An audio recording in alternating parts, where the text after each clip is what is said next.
그러니까 23년 올해 굉장히 힘들었잖아요. 근데 너무 죄송합니다만 실물 경제적으로는 이 고물가 고금리 저성장이 장기화되다 보니까 정말 더 힘에 부칠 수 있다. 저성장도 마찬가지입니다. 저성장을 받아들이면 저성장을 더 유도해요. 마치 잃어버린 20년 일본처럼 어차피 성장하지 않는다. 포기하는 거죠. 그러면 우리가 상상하고 싶지 않은 정말 더 악조건으로 가는 거예요. 네, 반갑습니다. 오늘은 김광석 교수님 모셨습니다. 교수님 반갑습니다. 반갑습니다. 네. 정말 바쁘십니다. 네, 오늘 목소리를 좀 잘 내보려고 하겠는데 네. 목소리가 조금 가서 미리 양해를 부탁드리겠습니다. 그래도 더 중후한 매력이 있는 것 같습니다. 네, 교수님 이번에도 경제전망서 집필해 주셨는데 제가 사실 기다리던 책 중에 하나였거든요. 말씀 감사합니다. 너무 집필해 주셔서 감사드리고 제가 왜냐하면 저는 사실 좀 걱정했거든요. 왜냐하면 시장이 너무 어려우니까 경제적으로도 너무 혼란스러우니까 이런 상황에 과연 내년 경제 전망을 할 수가 있을까? 근데 그걸 또 기가 막히게 전망서를 내주셨는데 그 교수님께서도 이번에 유난 또 힘드셨을 것 같아요. 물론 지금 6년째인가요? 맞아요. 네, 6년째인데 매년 사실 쉽진 않았겠지만 이번에도 특히나 어려우셨을 것 같은데 근데 교수님께서 그래도 딱 집필을 완료하신 다음에 그래 2024년은 그야말로 이런 한 해다 라고 할 만한 그 한 줄 평이 있었을 것 같거든요. 그게 좀 뭘까요? 항상 그 해를 정의할 때 무슨 점 이렇게 표현하고 있어요. 그게 제 한 줄 평이에요. 작년에는 내핍의 시대, 내핍점 이렇게 표현했었죠. 기억할 거야 아마. 궁핍함, 어려움을 이겨내야 하는 해. 그때 모두가 가난해진다. 그게 23년에 대한 한 줄 평이었고요. 그리고 24년 경제 전망의 한 줄 평은 상흔의 시대, 상흔점이라고 표현했어요. 이 상흔은 코로나19의 상처가 있었고 또 러시아 우크라이나 전쟁의 상처가 있었는데 그 상처는 머릿속에서 지워지지만 상처의 흔적이 남아요. 흉터처럼. 그 흉터가 스태그플레이션이에요. 경기는 더 악화되고 물가는 안 잡히고 그러니까 고물가 속 경기 침체 스태그플레이션이 하나의 상처의 흔적으로 남는다. 그래서 상흔의 시대, 상흔점이라고 표현했어요. 제가 그래프를 한번 보여드리면서 이게 정확히 뭘 의미하는지 설명드려볼까요? 이 빨간색이 코로나19 이전의 IMF의 전망이에요. 세계 경제 규모가 이렇게 형성될 것이다. 근데 코로나19 때 경제적 충격이 있었죠. 실제 경제는 검정색처럼 가는 거예요. 그래서 이 차이값이 뭐예요? Economic Scarring, 경제적 상처입니다. 이걸 상흔 효과라고 해요. Scarring Effect라고 합니다. 그리고 좀 있다가 전쟁이 터졌죠. 그리고 전쟁 이후에 사실 전쟁 전까지만 해도 또 세계 경제가 이렇게 파란색처럼 갈 거라고 생각했어요. IMF가 전망하기를. 그러니까 굳이 따지면 2021년 10월 전망이에요. 22년 초에 전쟁이 발생했으니까 그 이후의 실적치를 보면 검정색이에요. 결과적으로 말씀드리면 러우 전쟁의 쇼크가 있었고 코로나19의 쇼크가 있었는데 두 번의 이코노믹 스카링, 경제적 충격을 지나고 난 지금은 사실 이 파란색처럼 가지 못하는 예전의 모습으로 아예 돌아가지 못하는 팬데믹, 러우 전쟁 우리 머릿속에 지워지는데 그것의 흔적이 남는 거예요. 실제 우리 경제도 잠재 성장률이 쭉쭉 레벨 다운 될 때가 있어요. 그게 소위 말하는 IMF 외환위기 겪었을 때 레벨 다운되고 금융위기 겪었을 때 레벨 다운되고 팬데믹 경제위기 겪었을 때 또 레벨 다운돼요. 그냥 한풀 꺾여버리는 거죠. 예를 들면 뭐 건장한 남자도 한번 과당하고 넘어져요. 물론 그 상처나 이런 건 나을 수 있지만 그 후유증이 남는 거예요. 교통사고 후유증처럼. 그런 상태다. 그래서 그 상처의 흔적이 뭐냐? 스태그플레이션이다 라고 말씀드리고 좀 이따 하나하나씩 스태그플레이션 상황 맞는지 좀 말씀드리면 좋을 것 같아요. 스태그플레이션이라는 게 우리가 딱 쉽게 말해서 경기 침체라고도 표현을 하는데 네. 이게 근데 많은 분들께서 경기 침체와 또 경제 위기 이런 거에 많이 혼동을 느끼시잖아요. 맞아요.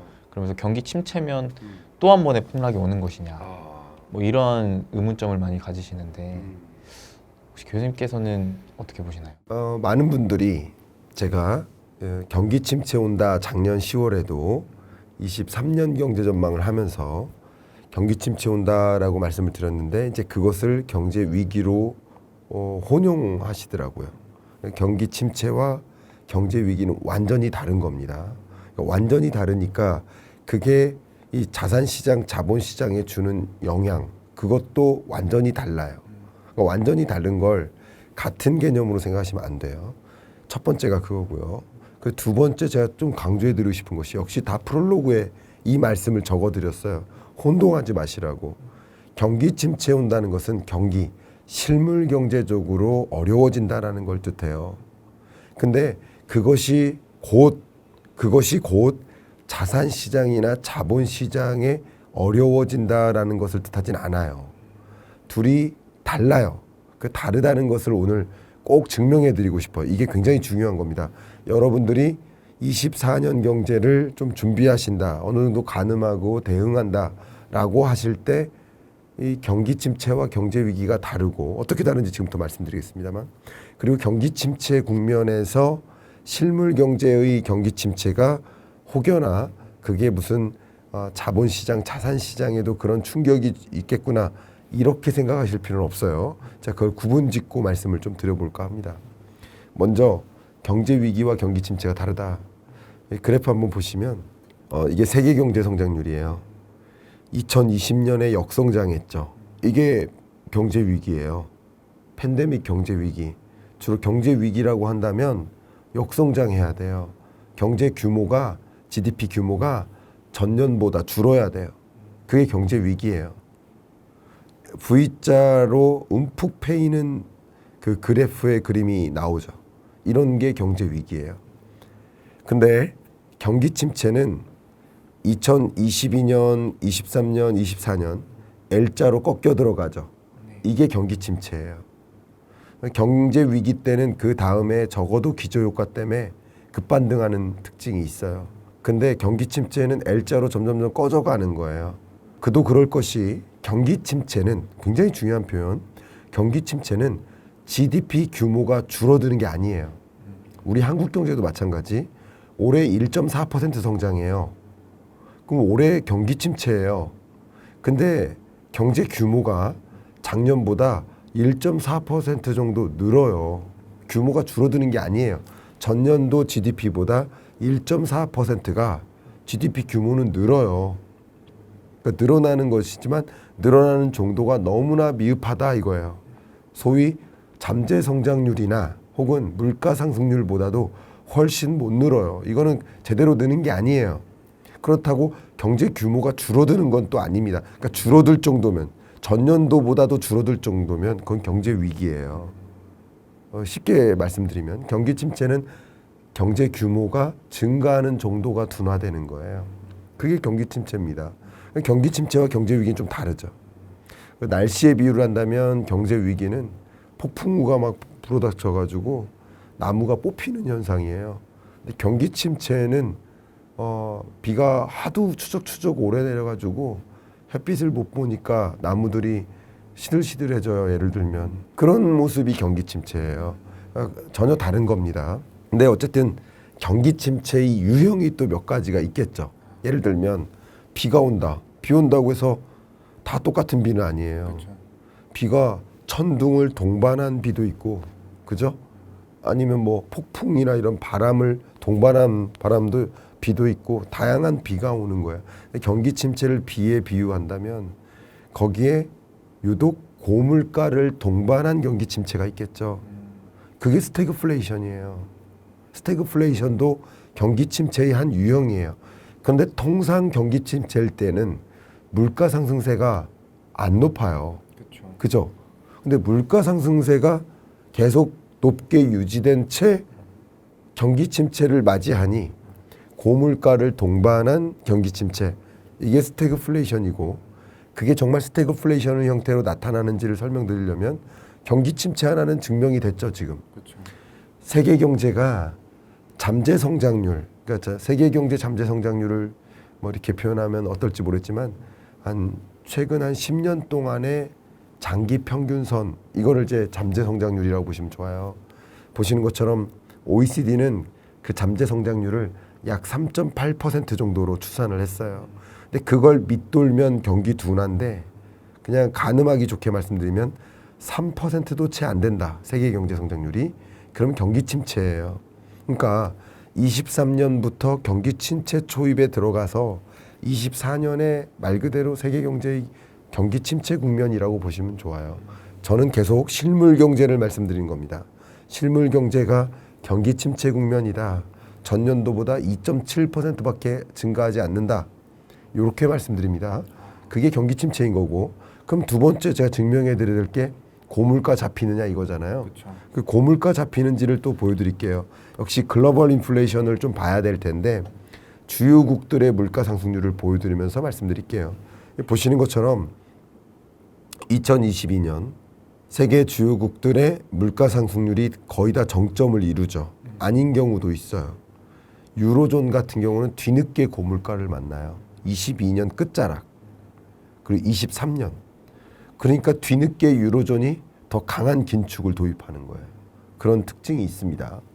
어쨌든 22년, 23년 물가 상승률이 다소 떨어지긴 하지만 물가 상승률이 떨어질 뿐 물가가 떨어지는 건 아니에요. 쉽게 말하면 미국의 경우에 22년에도 물가가 5%나 올랐는데 1,000원에서 5%가 올랐어요.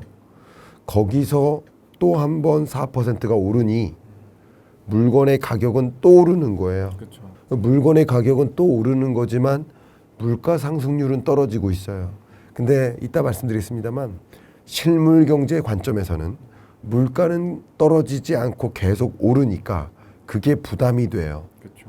근데 통화 정책 관점에서 자본 시장을 들여다보면 물가 상승률이 떨어지는 것이 의미가 있어요.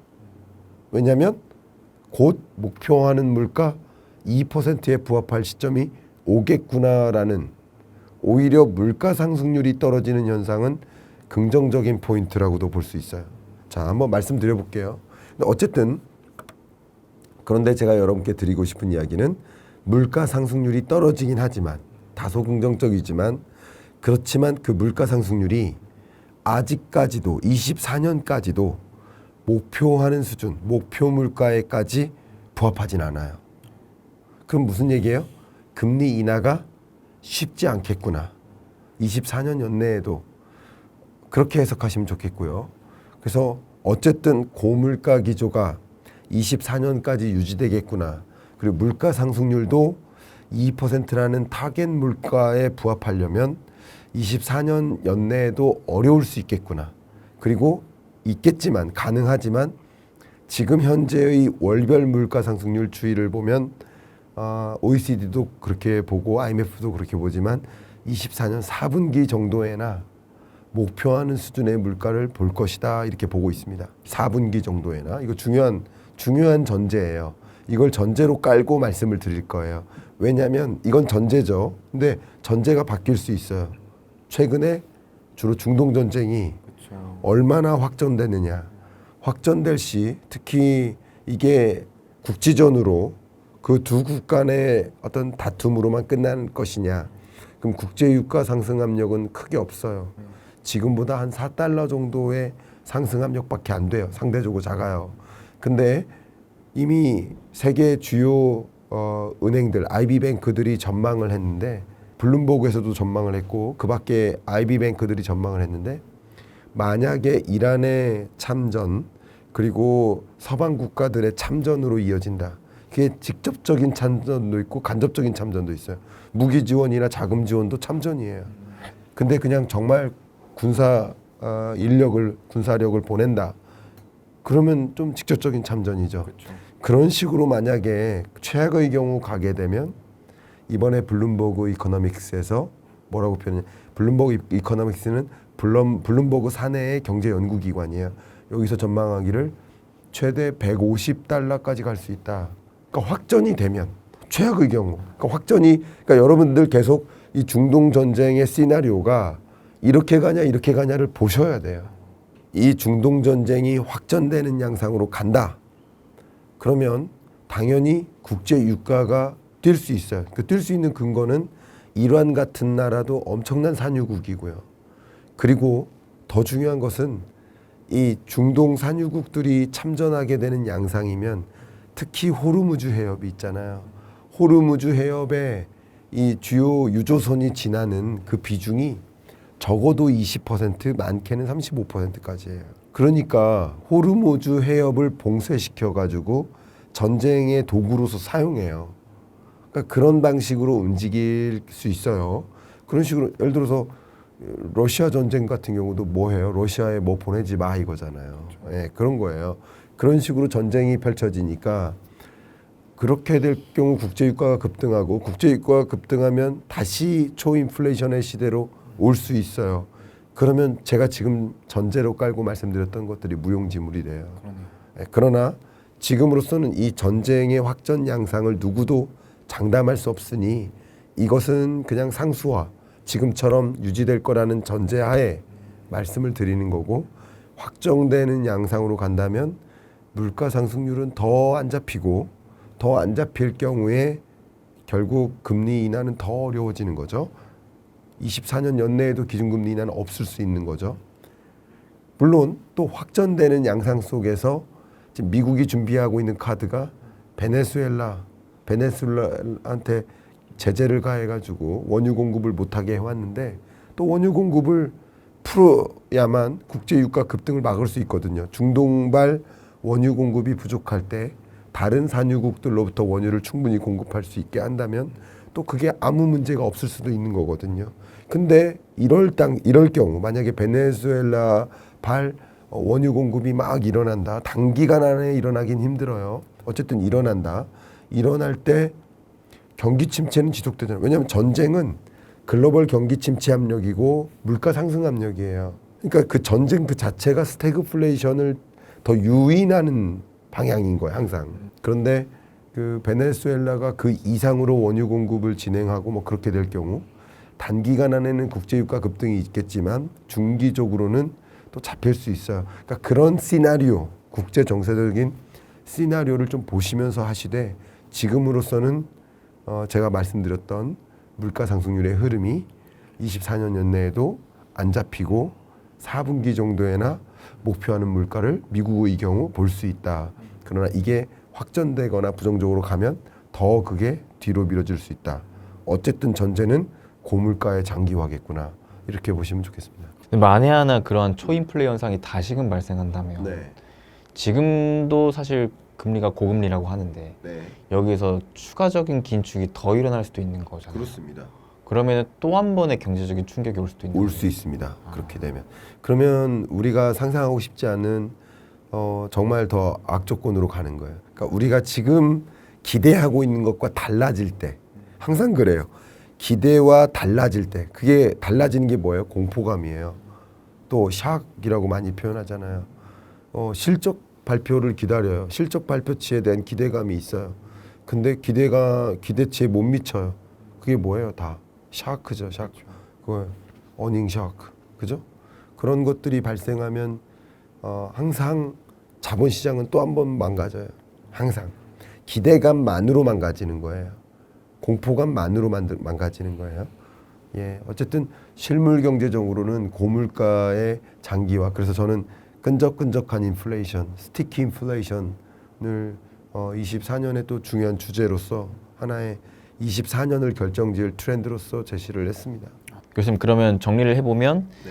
결국 물가는 특별한 일이 없는 이상 네. 24년 4분기에나 좀 안정이 될 수가 있는 건데, 네. 문제는 최근에 이팔 전쟁으로 인해 이 물가의 또 향방이 예. 더 좀 늦어질 수도 있겠다, 지연될 수도 있겠다라는 거네요. 맞아요. 어쨌든 고물가 기조는 24년 연내에 계속될 것이다. 이렇게 전제하시는 게 맞겠고요. 물가 상승률이 목표하는 수준에 부합하려면 24년 끝자락이나 가야 가능하겠구나라고 가정하시면 좀 도움이 돼요. 근데 28 전쟁이 어떤 식으로 전개되느냐에 따라서 확전되는 양상으로 갈수록 단기적으로라도 국제 유가를 불안하게 만들 수 있습니다. 이 그래프를 한번 보여드리면요. IMF가 지난 7월에 경제 전망 보고서를 발표했을 때 물가 상승률이 22년, 23년, 24년 이렇게 하향 안정화될 것으로 전망을 했었어요. 물론 글로벌 인플레이션을 말씀드리는 겁니다. 근데 지난 10월에 약 3개월 만에 수정 전망치를 제시했는데 올해 물가 상승률도 종전보다 상향 조정했지만 내년 물가 상승률도 기존에 생각했던 것만큼 빠르게 잡히진 않겠구나 이렇게 상향 조정하죠. 이게 스티키 인플레이션인 거예요. 역시 근원 물가를 기준으로 해도 마찬가지예요. 23년 7월까지만 해도 IMF는 올해 6.0% 근원 물가 상승률 또 내년 4.7% 전망했는데 3개월 후에 근원 물가도 생각보다 더 끈적끈적하게 안 잡힐 것 같아요. 전망치를 상향 조정하고 역시 24년 물가 상승률도 큰 폭으로 상향 조정합니다. 근데 이게 10월 초에 발간된 IMF 전망치거든요. 근데 이 보고서를 쓰는데 굉장히 오랜 시간이 걸려요. 근데 28 전쟁이 보고서 발표하기 직전에 터졌어요. 근데 28 전쟁이 어쨌든 직전에 시작됐는데 그게 이 보고서에는 반영될 수가 없어요. 시점적으로.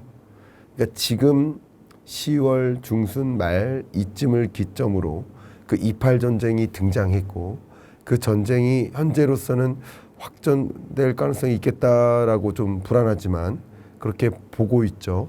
그러니까 지금 IMF의 어떤 이코노미스트들은 그 마음이 아마도 이 그래프를 또 조금이라도 상향 조정하고 있지 않을까라고 저는 생각을 해요. 아마 여러분들도 동의하실 거예요. 왜냐하면 종전에 생각했던 국제 유가의 흐름의 전제가 바뀌었거든요. 이미. 근데 국제 유가에 대한 전제, 저도 경제 전망할 때 국제 유가에 대한 전제를 깔아요. 제가 국제 유가를 전망하지 않아요. 저는 미국 에너지 정보청 EIA 전망치를 전제로 깔고 또 역시 세계 경제 성장률을 제가 전망하지 않아요. IMF의 전망치를 전제로 깔고 한국 경제를 전망하는 거예요. 그런데 지금 말씀드린 것처럼 IMF도 국제 유가에 대한 전망치를 전제로 깔 텐데 그 전망치는 바로 이 28 전쟁이 발생하기 전 단계의 전망치예요. 그러니까 이게 바뀌었거든요. 이미 시나리오가 좀 레벨업 됐거든요. 그러니까 결과적으로 물가가 생각보다 더 안 접힐 가능성이 있겠죠. 자, 그러면 지금까지는 금리에 대한 스탠스가 아마 23년 올해 내내 우리 대표님이 이 부자TV 운영하시면서 금리에 대한 그 스탠스를 어떻게 가져오셨는지 모르지만 23년 연초에 생각했던 것보다도 연 중반 돼서 생각보다 더 높은 금리 그리고 연중에 생각했던 것보다도 지금 연말이 됐을 때 생각보다 더 높은 금리 그리고 기준금리 인하 시점도 연초만 해도 보통 올해 23년 연중에 금리 인하 있을 수도 있겠어 이렇게 생각을 했지만 연중반 가고 연말이 되면서 금리 인하 없겠구나 확신하고 24년에도 금리 인하 가능성이 좀 낮아지겠구나 이렇게 생각을 하시지 않으세요? 네네. 그럼 그 부분을 한번 말씀드릴게요. 이게 최근에 제시된 연준의 정책금리에 대해서 BIS 국제결제은행이죠. 국제기구입니다. BIS에서도 제시를 했는데 지난 6월에 미국 연준의 정책금리의 시나리오가 이렇게 파란색처럼 움직일 거라고 생각했단 말이에요. 근데 역시 3개월 만에 이게 우상향 평행 이동했죠. 거의. 그렇죠? 그러니까 기준금리는 종전에 생각했던 것보다 더 높게 가고 그리고 그 높은 수준을 더 오랫동안 유지하고 기준금리 인하의 시점은 더 더뎌지고 이렇게 판단했단 말이에요. 근데 이게 지금 역시 10월 말 기준으로 BIS가 자료를 내진 않았지만 BIS가 어떻게 생각할까를 제가 상상해 보면 당연히 이 주황색이 이렇게 또 이동해 있을 것이다. 그러니까 종전에 생각했을 때는 23년 초까지는 기준금리 인하 올해 있지 않겠어? 이렇게 많이 생각하셨거든요. 물론 저는 늘 말씀드리지만 23년 연내에는 기준금리 인하가 있을 수 없다. 왜냐면 물가 잡으려고 금리 인상한 건데 물가가 안 잡혔는데 금리를 어떻게 인하합니까? 그러면 왜 금리 인상했습니까? 이 말 들어요. 그러니까 물가 잡으려고 금리 인상한 거다. 그러면 물가가 잡히는지를 봐야 돼요. 여러분들도 마찬가지예요. 물가가 잡히는지. 근데 지금 상황에서는 물가에 대한 그 전제가 더 상향 조정됐기 때문에 그렇죠. 추가적인 금리 인상의 상방은 좀 더 열려 있고 그리고 금리 인하의 시점은 더 멀어져 가는 거죠. 점점 더 멀어져 가는 거예요. 기준금리 인하에 대한 그 시점이. 그래서 제가 연중에는 제가 여러 칼럼이나 방송에서 자주 여러분께 드렸던 그 표현이 뭐냐면 23년은 기대와 오해가 반복되는 해가 될 것이다. 23년 전망에 그렇게 썼어요. 왜냐하면 이 기대는 뭐냐면 금리 인하할 거야. 기준금리 인상 없을 거야. 끝났을 거야. 하는 기대가 연초부터 계속돼요. 근데 기대했는데 파월이 기준금리 인하 없는데요. 오해. 아, 내가 생각했던 게 오해였구나. 헛된 기대였구나. 김칫국 마셨구나. 라는 게 계속 반복되는 시장이에요. 23년 연내 내내 기준금리 인하 있겠지. 금리 인상 끝났겠지. 근데 아니네. 또 있겠지. 아니네. 계속 그러니까 주식시장에 기대감으로 돈이 들어왔다가 아니네 확인하고 또 빠지고 들어갔다 빠지고 그러니까 주가가 그래서 제가 주가 전망이 뭐라 했어요. 22년 10월이 저점이고 23년 연내 주가가 22년 10월보다는 올라가겠지만 2,500 그 상하회 하면서 그 수준에서 이렇게 벗어나기 힘들 것이다. 그게 기대하고 들어왔다가 실망하고 나오는 거예요. 기대 오해, 기대 오해. 그러니까 헛된 기대.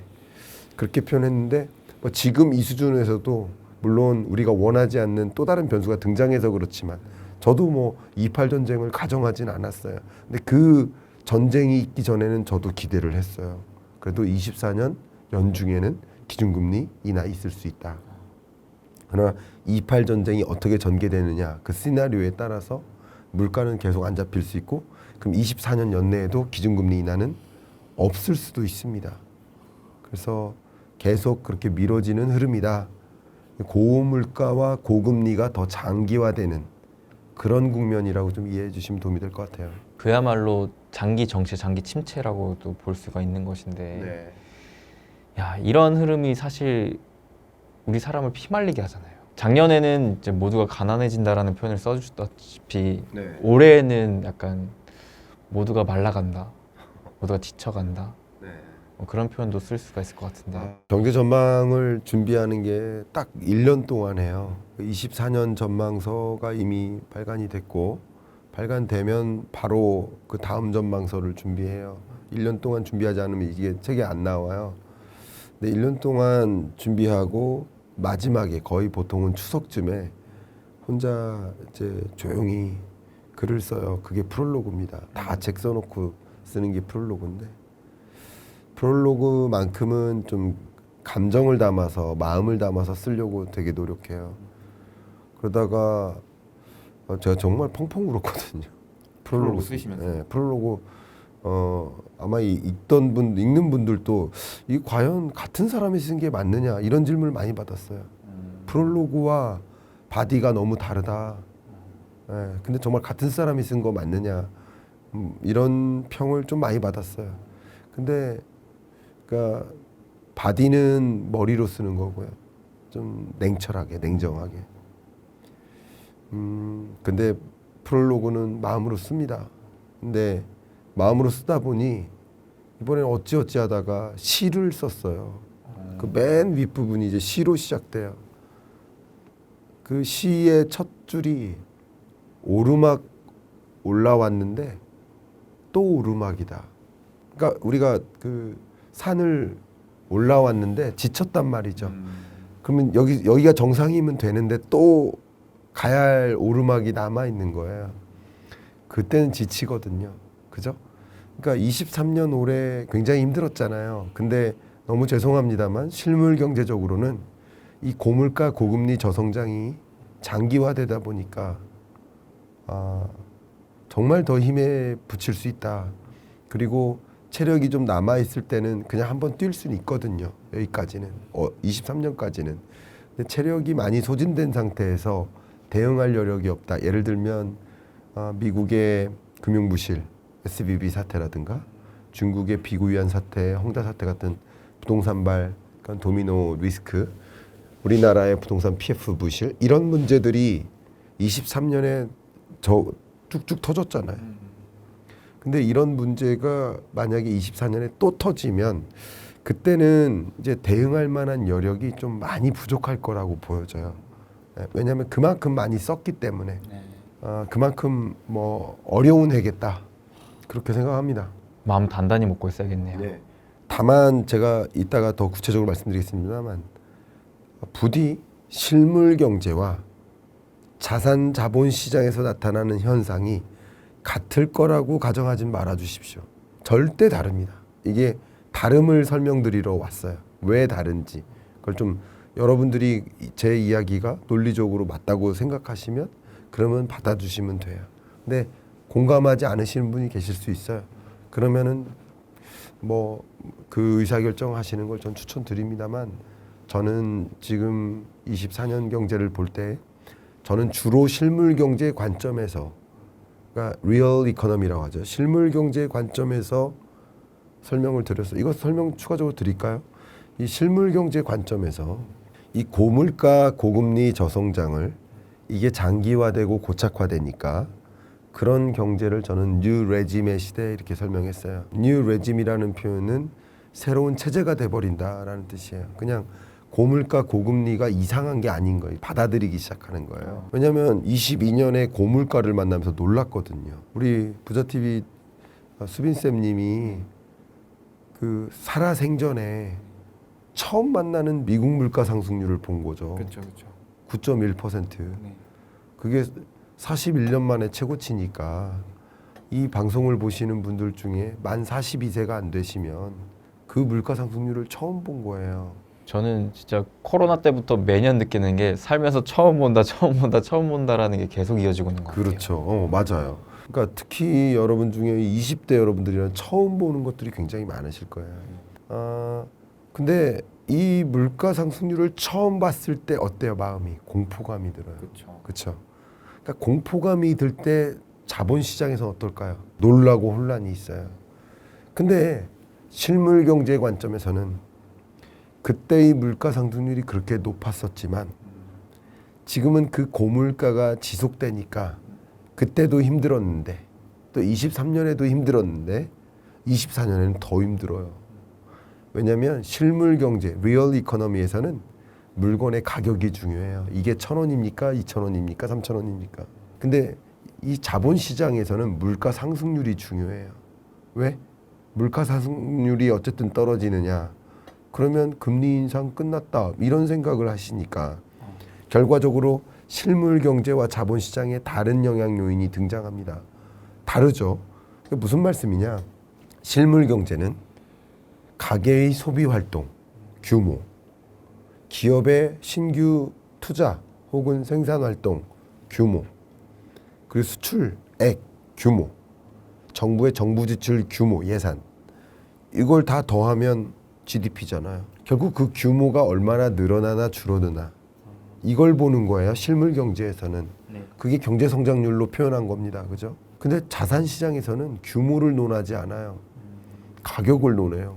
주식의 가격, 주택의 가격, 부동산 시장, 국제 유가, 원유의 가격, 원유 선물 시장.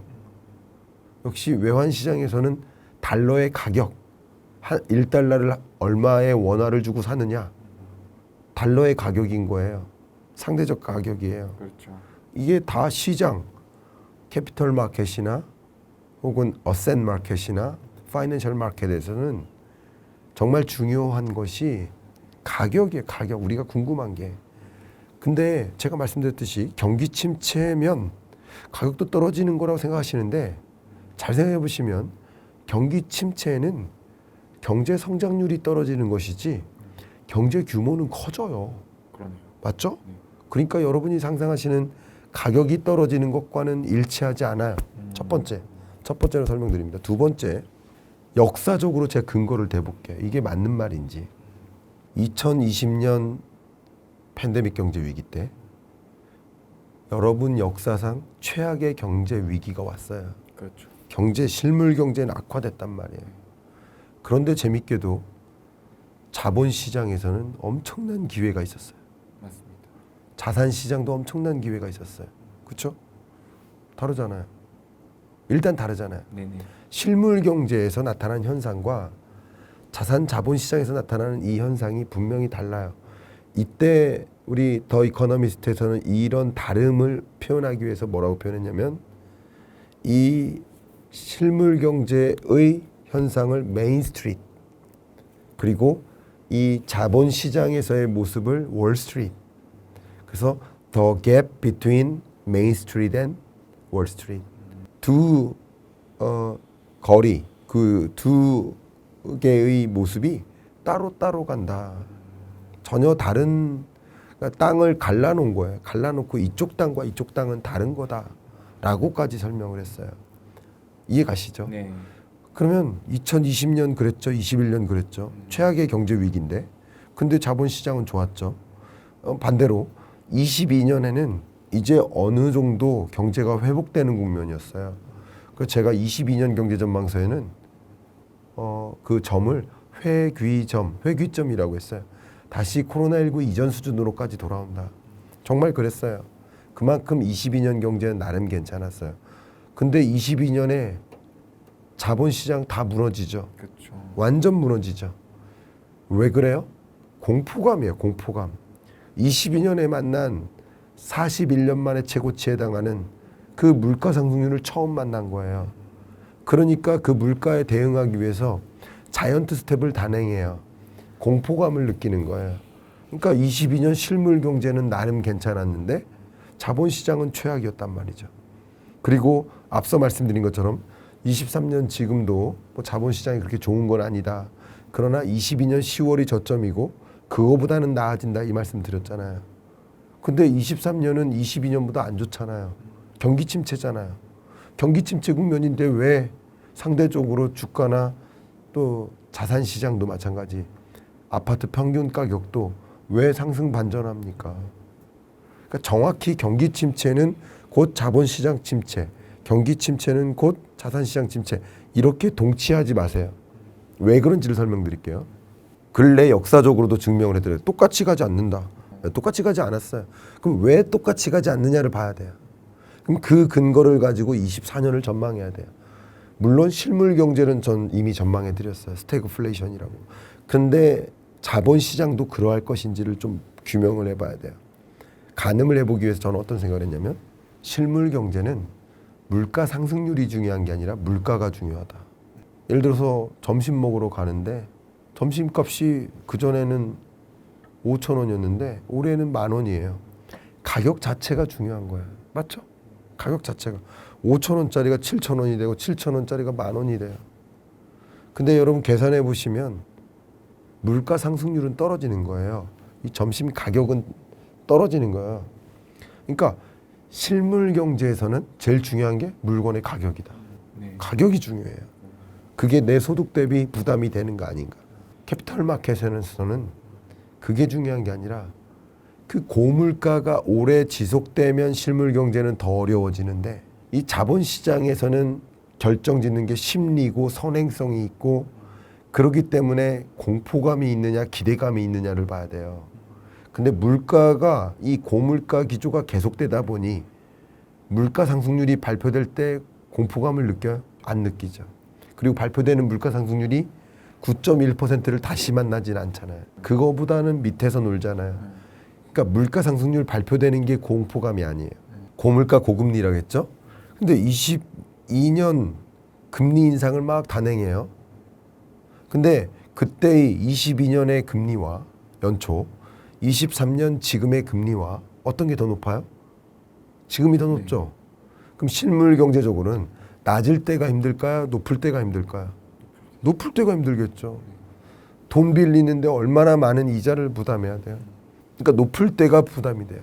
근데 재밌게도 고물가 고금리가 장기화되니까 경기는 안 좋은 거예요. 억압하는 거예요. 그런데 이 자본시장에서는 금리 인상할 때 공포감을 느끼는 거거든요. 특히 자이언트 스텝을 4번 연속할 때 정말 심각한 공포감으로 22년 한 10월쯤에 다 내던지고 나왔거든요. 그렇죠. 주식시장에서 HTS 지우고 네네네. 공포감 때문에 나오는 거예요. 근데 그 금리가 지금보다 더 높지 않아요. 근데 그때의 공포감까지는 안 있어요. 그죠? 그러니까 이런 면에서 주가는 23년에 오히려 22년보다는 나은 거예요. 어느 정도 반등해서 2,500선까지 온 거잖아요. 2022년에 한 2,200선인가요? 그 정도까지 찍었잖아요. 그래도 그때보단 낫잖아요. 22년보다는. 자본시장은 다른 거예요. 벌써 다르잖아요. 그러니까 자본시장을 결정짓는 건 심리고 심리적으로 투자해야 될지 말아야 될지를 결정짓고 그게 결국 공포감이냐 기대감이냐예요. 근데 24년의 금리를 생각해 보면 물론 제가 누차 강조하지만 이 중동 전쟁이 어떤 식으로 전개되느냐에 따라서 시나리오가 다를 수 있겠습니다만 지금은 중동 전쟁을 상수화해 놓고 그걸 전제로 말씀드리겠습니다. 일단 24년 연내에 추가적인 기준금리 인상이 없다라고 생각하시잖아요. 그러면 이 고금리가 24년 연내 계속될 거라고 한다면 그게 이 금리 인상 가능성이 이제 없다라고 한다면 금리 인상에 대한 두려움이나 공포감이 들까요? 안 들죠. 그리고 24년 중반쯤이 되면 무슨 생각할까요? 금리 인하하지 않을까? 기대감이에요. 기대감. 공포감이 아니라 기대감이에요. 그렇죠. 주로 지금의 전제로서는 2024년 4분기 정도에나 미국은 기준금리 인하를 할 수 있다라고 보고 있고 한 차례 정도 많으면 2차례 할 수 있다고 보고 있고 그러면 그 지점으로부터 한 6개월 정도 전에 기준금리 인하에 대한 기대감을 가져요. 그럼 기대감 때문에 어떻게 움직여 돈을 다시 움직이는 거예요. 주식시장은 분명 기대감으로 움직이는 거예요. 여러분 2020년 팬데믹 경제 위기 때 경제가 좋아서 주가가 올라간 게 아니에요. 금리를 인하하고 그 돈이 막 이동한 거예요. 또 다른 측면의 기대감이었던 거예요. 코로나19는 이미 다 반영된 거고요. 그런 식으로 심리적으로 이 자본시장이 움직이고 있다는 것을 이해한다면 실물 경제의 현상은 심리가 아니에요. 그냥 지금 벌어지는 일인 거예요. 그죠? 근데 심리적으로는 제가 그 프롤로그에도 썼지만 처음 만나는 변화에 저항이 강한 거예요. 처음 만나는 변화에. 근데 이미 그게 저를 이제 처음 만날 때는 야, 좀 이상하게 생겼다 할 수 있지만 오래 보니까 그냥 그렇게 생겼구나 하는 거예요. 처음 만나는 그 변화에 저항하는 거예요. 적응하고요, 당연히. 그러니까 고금리라는 것이 지금보다 24년 금리 레벨은 더 높아져 있을 거야라고 생각하시죠? 맞아요. 지금 더 높아져 있을 가능성이 있어요. 혹은 지금 수준에서 계속 유지되거나. 그런데 그게 공포감을 주지 않는다. 근데 물론 실물 경제는 고금리가 장기화되면 죽어나요. 정말 많은 경제 주체들이. 왜냐하면 23년은 버텨가면서 그냥 이자 상환했거든요.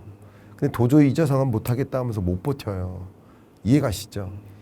그러니까 실물 경제적 현상과 자본시장에 나타난 현상을 구분지어야 되고 그 구분지어 가면서 여러분이 경제를 판독하셔야 된다. 경제와 실물 경제와 자본 자산 시장의 모습을 판독하셔야 된다라고 해서 그 첫 번째 24년을 결정지을 20가지 트렌드로서 첫 번째로 제시한 트렌드를 뉴 레짐의 시대라고 했습니다. 그러니까 이건 새로운 체제가 된다니 실물 경제적으로는 더 힘들겠구나 상상하시면 맞는데 자본시장은 또 그게 아닐 수도 있겠구나. 뉴 레짐이라는 것은 그걸 뉴 노멀로 받아들이는 거예요. 그것 때문에 놀라지 않아요. 그죠? 그러면 또 다른 여건이 된다. 그래서 주가가 뭐 대세 상승하고 그럴 거라고 제가 설명드리진 않지만 23년에 나타났던 이 주식시장의 흐름하고 계속 놀랐잖아요. 기대, 오해. 기준금리 인하할 거야. 기대, 오해. 이게 계속 반복되던 장과 기대에 부합하는 금리의 레벨이 유지되는 것과는 차원이 다르죠. 그 시장에서 돈이 추가적인 유입이 있겠다 이렇게 보고 있습니다.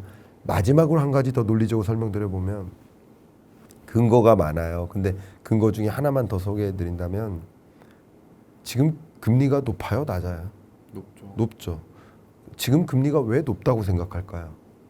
여러분들도 아마 대부분이 금리가 높다고 생각하실 거예요. 왜 높다고 생각할까요? 비교 대상이 언제예요? 20년, 21년.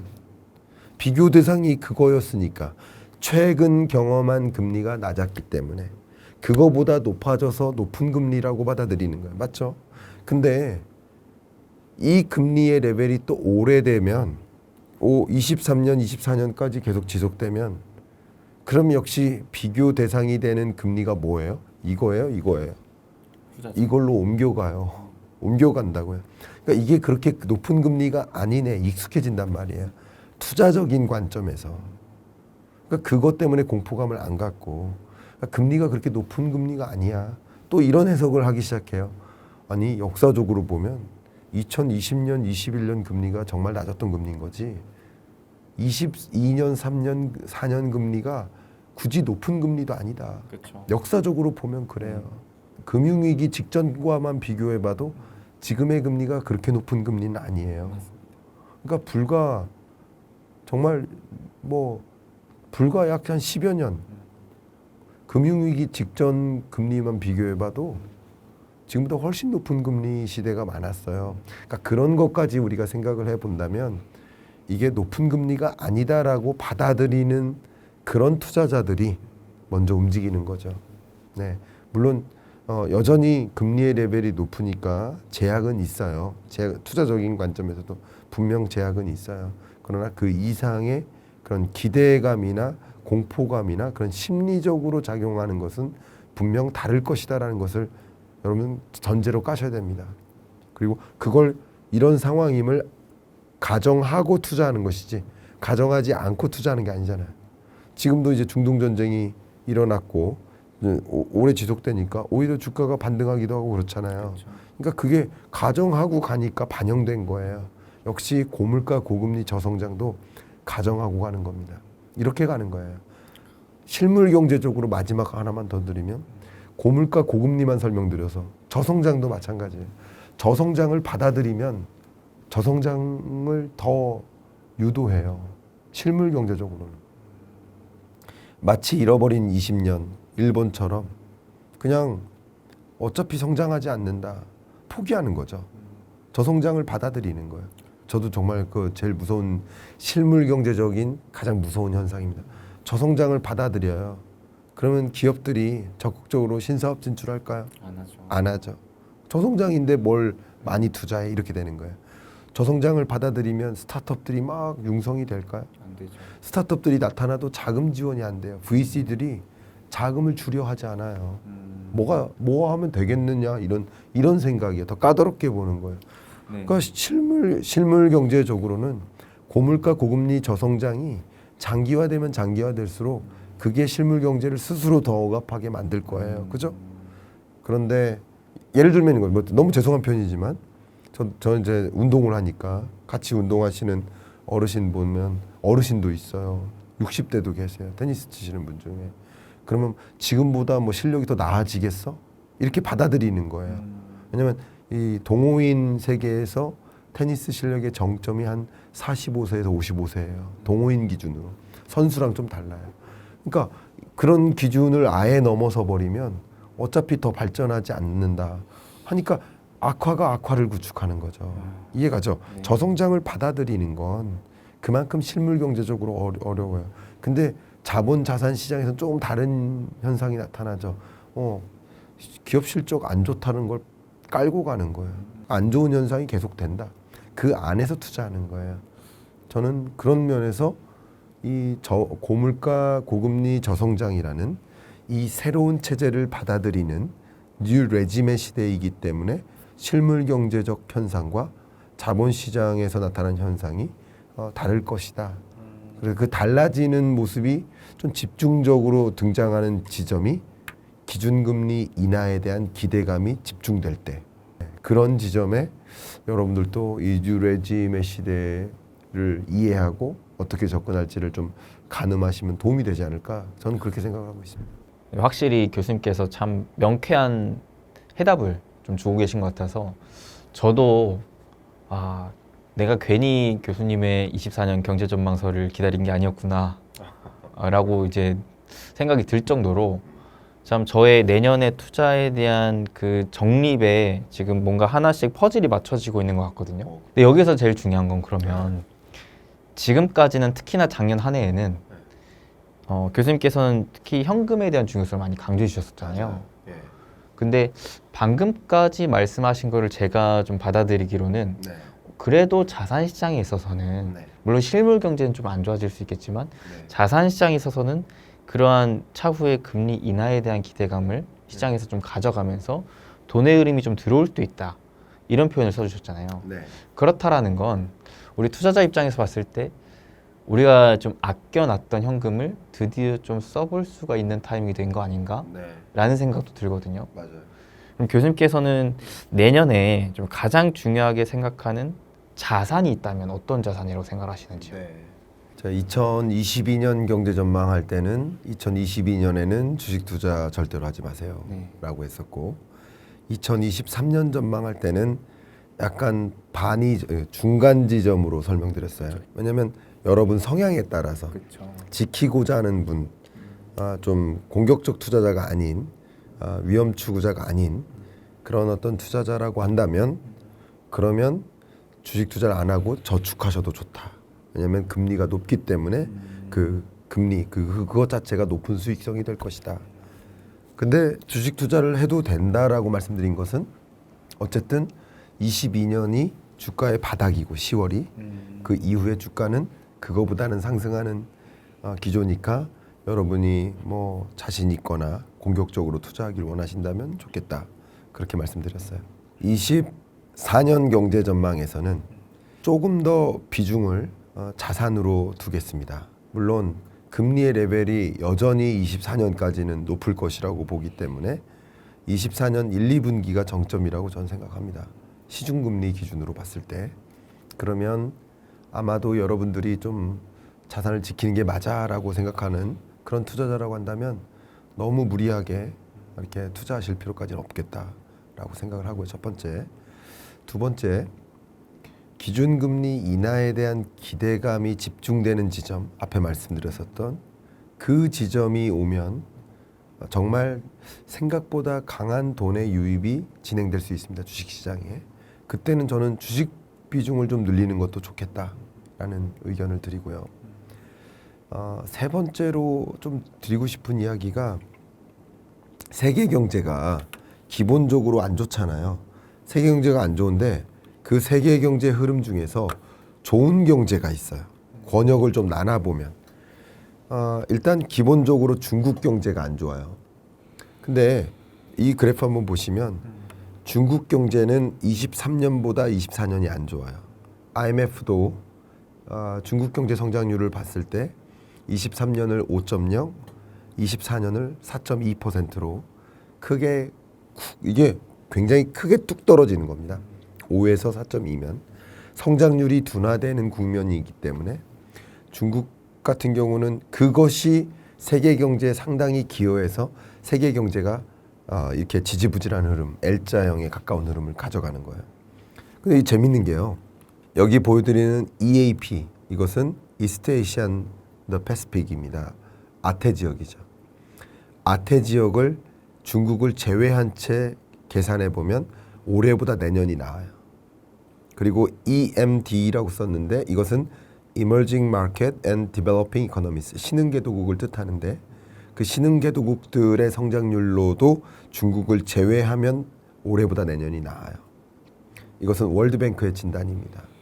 자, 이걸 가지고 추가적으로 설명을 드려보면 지금 보여드리는 건 IMF의 진단인데 세계 경제가 이렇게 L자로 꺼져가죠. 22년, 23년, 24년 검정색입니다.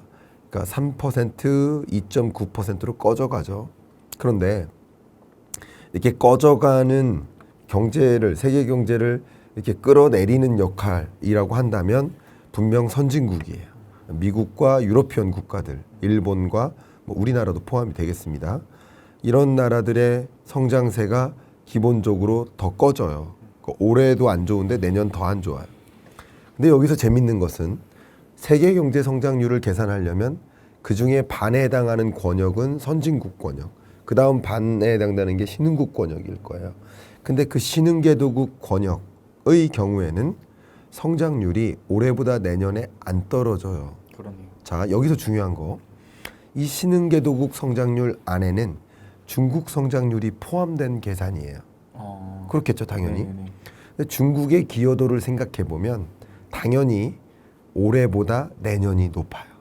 자, 이런 것을 생각해 봐야 되고, 특히 제가 여러분들께 강조해드리고 싶은 게 23년 4년 경제가 중국으로부터 엑시트하는, 그러니까 엑소도스라고 하죠. 차이나 엑소도스.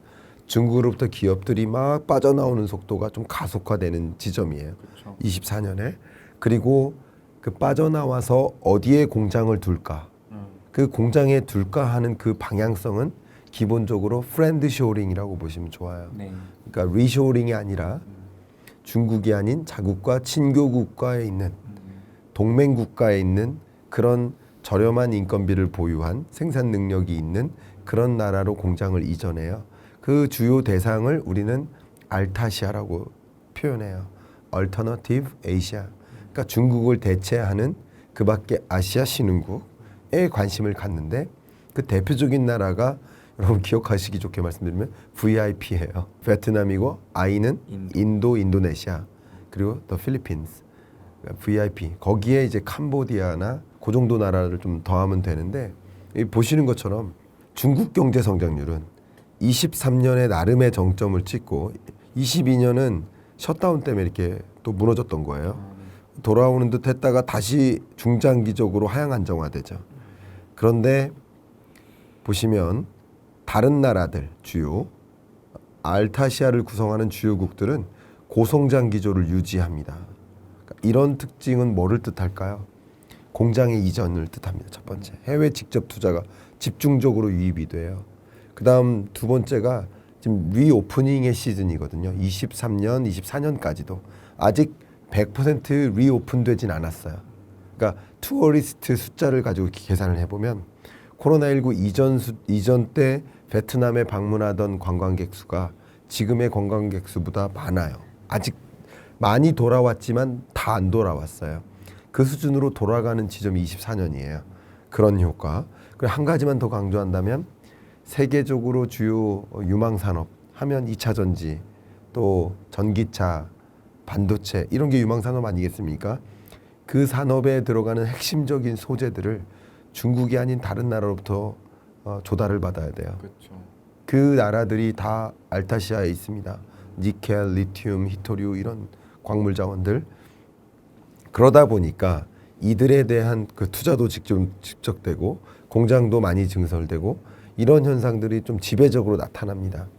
더군다나 24년에는 세계 최대 인구 보유 국가가 인도입니다. 그러니까 그런 것들이 하나의 심볼처럼 작용할 텐데 세계의 공장이 이전해요. 그러니까 이런 여러 가지 것들이 맞물리면서 이 아태 이 신흥국들의 성장세가 굉장히 높아요. 그래서 저는 이런 실물 경제적으로 아태 지역의 성장세를 추종하는 그런 ETF 투자를 추천하고 싶은 게 제 굉장히 중요한 의견입니다. 저의 의견. 그래서 꼭 꼽아라 하면 저는 요거는 좀 강조해드리고 싶은 거예요. 그렇게 의견 드리고 자산 시장만 한 가지만 더 코멘트를 드린다면 제가 이렇게 목이 쉰 게 어제 그저께 북콘서트를 해서 그래요. 정말 많은 분들이 와주셨는데 그 중에는 호주에서도 오시고 캐나다에서도 오셨어요. 부산에서도 와주시고 근데 물론 뭐 북콘서트 때문에만 오진 않으시겠죠. 겸사겸사 오셨을 텐데 근데 그 오신 분들 중에서 이런 질문을 주셨어요. 굉장히 중요한 질문이에요. 아니 미국은 또 캐나다는 호주는 영국도 마찬가지예요. 우리 한국보다도 기준금리가 높은데 왜 자산 시장은 부동산 시장은 23년 5월 정도부터 반등한 겁니까? 거의 반등했거든요. 미국도 먼저 반등하고 영국도 먼저 반등해 캐나다도요. 엄청나게 반등하고 있습니다. 그리고 반등해서 지금까지 계속 반등세를 유지하고 지금은 오히려 전고점을 갱신한 것 같다. 이렇게들 표현하셨어요. 그렇게 질문을 주시길래 제가 답변을 뭐라고 들었냐면 그게 뉴 레짐이다. 왜냐하면 그 고금리를 더 이상 고금리라고 안 받아들이는 거죠. 물론 이 영상을 보시는 분 중에 일부는 아니 나는 돈이 하나도 없어서 10억을 대출받아야만 집을 사는데 이 높은 금리에 어떻게 10억을 대출받으란 말입니까? 이렇게 댓글 남기시는 분들이 있어요. 제 채널에서도. 근데 제가 뭐라고 말씀드리냐면 저 이해가 갑니다. 공감합니다. 대출받기 정말 어렵습니다. 그러나 너무나 죄송하지만 냉정하게 보셔라. 시장은 그렇게 생각하시는 분들이 결정짓는 게 아니에요. 그 시장의 가치, 가격은 수요와 공급에 의해 결정질 텐데 그 가격은 분명 대출받기 어려워서 집을 살 수 없다 하시는 분들이 결정짓는 게 아니에요. 사실은. 우리나라에도 그러니까 쉽게 말하면 돈 많은 사람들이 많아요. 뭐 5천억 자산가, 10억 이상 자산가들이 현금성 보유, 현금성 자산만 5천억 이상 있는 그런 자산가들이 굉장히 많아요. 그들은 금리가 더 추가적으로 인상되지 않는 국면에서 그 고금리라고 받아들이지 않고 그러면 이 돈을 또 어떤 방식으로 굴릴까를 고민해요. 그러니까 그런 분들 혹은 내 집 마련 수요도 마찬가지예요. 나 지금 이만큼 열심히 일해서 돈을 모았는데 이걸로 내 집 마련할래 하시는 분들은 집값이 반등하는 모습을 보고 매수세로 가거든요. 그러니까 그런 현상들이 지배적으로 나타나서 자산 시장이 다시 반등하는 특징들, 이런 특징들은 금리가 낮아서가 아닙니다. 금리가 높아서, 그러니까 금리가 모든 걸 결정짓지도 않고요. 그리고 금리의 레벨이 결정짓기보다는 금리의 인상 속도가 결정짓는다. 이렇게 보시는 게 더 좋아요. 경제는 항상 스냅샷으로 보시면 안 됩니다. 지금 기준금리가 얼마지? 스냅샷으로 보시면 안 됩니다. 어디에서 어디로 이동하는 거지? 동영상을 보셔야 돼요. 그 이동하는 경로를 보셔야 돼요. 그래서 저는 그렇게 말씀드립니다. 그래서 현금을 많이 보유하신 분들 중에 내 집 마련에 좀 내 집 마련을 움직여야겠다라고 생각하시는 분들이라고 한다면 무리하게 대출 받아가면서 집 살 만큼 집값이 강한 상승을 보이진 않아요. 강한 상승을 보일 만한 여건은 거의 없어요. 그러나 상승 기조로 전환된 거, 그리고 상승 기조를 어느 정도 유지할 거라는 거, 이걸 전제로 하신다면 여러분들이 내 집 마련에 준비가 되어 계신 분은 미룰 필요는 없으시다. 저는 그런 의견을 드립니다. 만약에 무리하게 대출을 받으면 이자 상환 부담이 발생하잖아요. 그 부담만큼 집값이 상승하는 국면이 아니라는 거죠. 집값 상승세가 매우 미미하니까, 아주 미약한 상승세니까, 그러니까 이 대출을 많이 껴서 살 만한 장은 아니고 천천히 사셔도 되겠다. 저는 그렇게 보고 있는 겁니다. 그럼 마지막으로 또 시청자분들께 한마디 해주신다면요. 네. 제가 24년 경제전망서를 쓰면서 가장 맨 앞에 제시해드렸던 그림이 하나 있어요. 이번에는 이 그림을 그 책에다도 넣었어요. 네, 제가 참 좋아하는 그림입니다.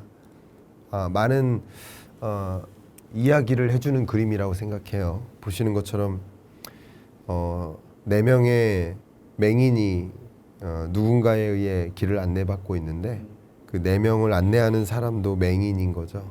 그러니까 내가 눈을 감고 있다 보면 지금 경제가 어디서 어떻게 굴러가는지를 볼 수 없고 또 실물 경제와 자산 시장의 그 차이가 어떻게 나타나는지를 들여다볼 수 없다 보면 나를 안내하는 사람도 사실 맹인일 수 있는데 엉뚱한 사람을 따라가게 될 수도 있어요. 내가 눈을 떠야 된다. 내가 이 거시경제가 어느 국면으로 가고 있고 나는 어느 지점에 있는지를 좀 들여다보시면서 그러시면서 판단하셨으면 좋겠다.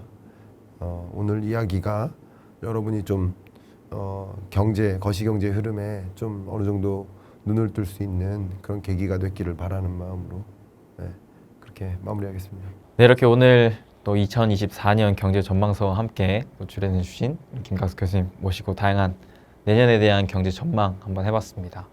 확실히 저한테는 정말 큰 도움이 됐는데 우리 여러분들한테도 더 큰 도움이 되길 또 바라보면서 그리고 24년 분명 쉽지 않은 국면이겠지만 여러분들 그 안에서 좋은 기회 잘 찾으셔서 부디 다들 한층 더 성장하는 한 해가 되길 바라며 응원하며 인사드리도록 하겠습니다.